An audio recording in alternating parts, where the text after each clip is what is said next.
Live from Lincoln, this is Channel 8 Eyewitness News at 10 in high definition. He was a special man and a special uncle to me. Just hours after a Raymond man is laid to rest, a chance that authorities may have found his killer. Good evening and thanks for joining us. Mixed emotions for the family of 74-year-old Thomas Schlender today. He was shot and killed last week in Mississippi. Today, as they said their final goodbyes, deputies arrest a man who fits the profile of the person who killed him. Channel 8 Eyewitness News reporter Kelly Salmariva has more in tonight's top story.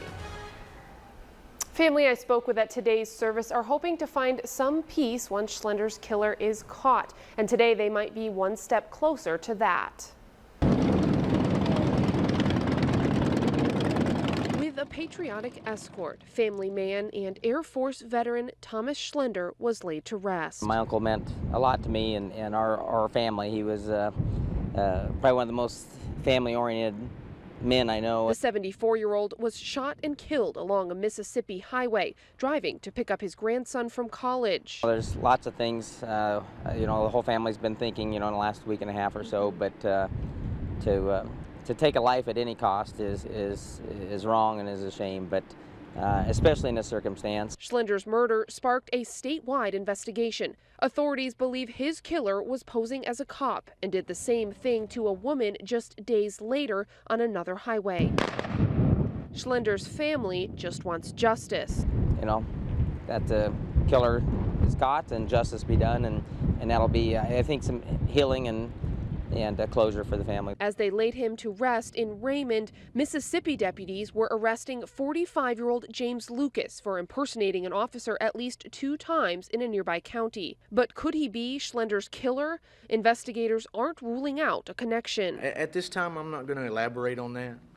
That's still an ongoing investigation also, and I don't want to jeopardize that investigation. Until Schlender's family finds justice, they have some peace knowing they'll see him again. Anytime there's a death, it's hard to put it in the right words, but we as a family know that he's in heaven.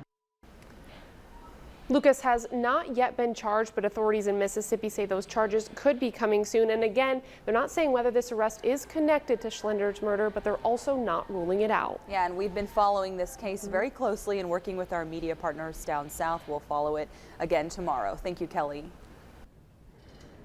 Northeast Lincoln is hit by burglars again. This time it's 2 teenage boys committing the crime.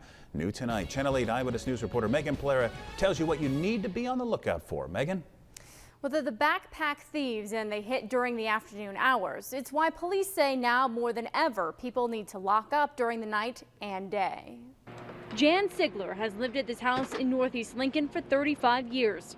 But this is the first year she's made sure her house is secure all the time. Locking everything and making sure all of our doors were locked and windows locked and carrying our keys when we go to visit each other. That's because in the last 6 weeks, police have responded to more than 30 home burglaries. This map shows where the criminals hit, all taking place between 48th and 56th and from Vine to Adams. Just this week, police arrested some backpack thieves, 2 14-year-old boys breaking into empty homes and stashing small items in their backpacks. If you are home and see someone suspicious in your neighborhood, they might not come to your house, they might not ring your doorbell, but if things don't look right to you, that's the time to pick up the phone and call police. Police don't want people to be extremely paranoid, just take precautions. But it's easier said than done for this 62-year-old and her neighbors who live on a street they nicknamed Widow Alley. We have 1 divorcee and the rest of us are all widows. So it's an easy mark, I would assume, for a burglar. Nobody has taken it as a joke. Again, the backpack thieves are just the most recent case. Police say they've also dealt with a string of overnight burglaries in that same area. So just make sure to lock up and be alert. Thank you, Megan. Sticking with young teens, a 14-year-old Lincoln boy was arrested during a pot bust. Officers also arrested 18-year-old Dakota Gaffney. Both are charged with manufacturing a controlled substance. The Metro Fugitive Task Force was looking for 2 people with warrants near 24th and E. Authorities say a woman answered the door and officers spotted a bright light coming from the bedroom. Officers were allowed to look inside the closet where they found a marijuana grow operation with 6 small plants inside. The two people the task force was originally looking for were not at the apartment. The woman was not arrested. And turning to weather now, a hot one today. Kevin, did we come close to a record?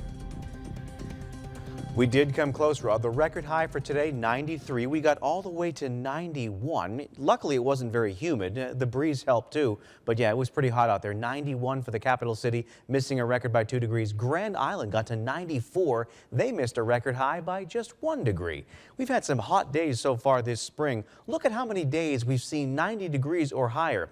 That is 7 times we've seen 90, once in March and then 3 times in both April and in May, including today's high of 91. A few records in that streak there as well. So yes, what has been a very warm, if not hot, spring so far. We'll see if it gets perhaps even hotter in the coming days. The 7-day forecast is coming up. Thank you, Kevin. It looks like a spider may have played a role in a large house fire last night in Lincoln. This is video sent to us by a viewer near 49th and South Streets. We also had a crew at the scene. Investigators say a man who rented the house tried to kill a spider in the garage by lighting a towel on fire. The towel then caught the garage on fire and it spread to the home. No reports of injuries, but the house is a total loss. You still have time to donate to more than 100 Lincoln nonprofits. It's the first ever Give to Lincoln Day. More than $1 million in donations and matching funds from the Lincoln Community Foundation have come in so far. Pius High School is just one organization you can donate to. They're going to use the funds to renovate their chemistry labs. This is an opportunity to have more kids coming in. We're going to be able to accommodate them a little bit more easily and provide them a nicer environment for learning the chemistry. And so really it's very positive for our school. And the Lincoln Community Foundation will match up to $200,000 in funds in total brought in today. You have until midnight tonight to donate to your favorite nonprofit. We have a link to where you can donate on our website at klkntv.com. Coming up next on the news, after a woman drops her daughter off at school, she crashes into a lake. That story later. And Kevin's in next with your 7-day forecast. There are some hot days in there you're going to want to see. First, here's a live look out from Tower Cam 8. We took you behind the scenes of Dr. Oz yesterday on Channel 8, and today we dig a little deeper. Our own Chloe Maroney went to New York to get the scoop. You know the saying, an apple a day keeps the doctor away? Well, we came to the Big Apple to find out if America's favorite doctor, Dr. Oz, really practices what he preaches when it comes to healthy eating.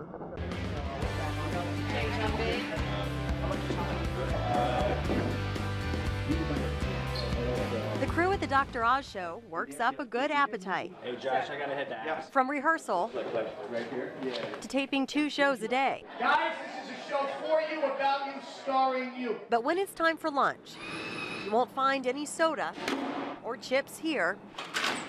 Junk food isn't even allowed on the set. And that all started with a pep talk the doc gave the team his first day on the job. So I'm going to say right now that I'm willing to chip in, and we're going to change the craft food tables. That's the table they put out to feed all the crew. If you trust me, I'm going to put healthy stuff out there because I think it's going to energize you. And Dr. Oz says after a few weeks, everyone was on board. He says it's all about 4 servings of veggies, 6 servings of grains, 3 servings of fruit, 3 servings of protein, and 2 servings of dairy every day. But we wanted to put the doctor to the true test. While Dr. Oz is in rehearsal, we snuck into his dressing room to see if he really eats as healthy as he says he does. So let's check out his fridge. Let's go through the doctor's fridge and see what's in here. All right, he says that he eats Greek yogurt every morning, and guess what? I found some of that in here, and he's very big on the nuts. Very big container we have here, and oh, let's see what this is. This is Dr. Oz's famous green drink that he always talks about. Very healthy. So let's see if he has any vices, anything that's not exactly the healthiest. Well, dark chocolate. So we all have a vice, apparently. I went in your fridge.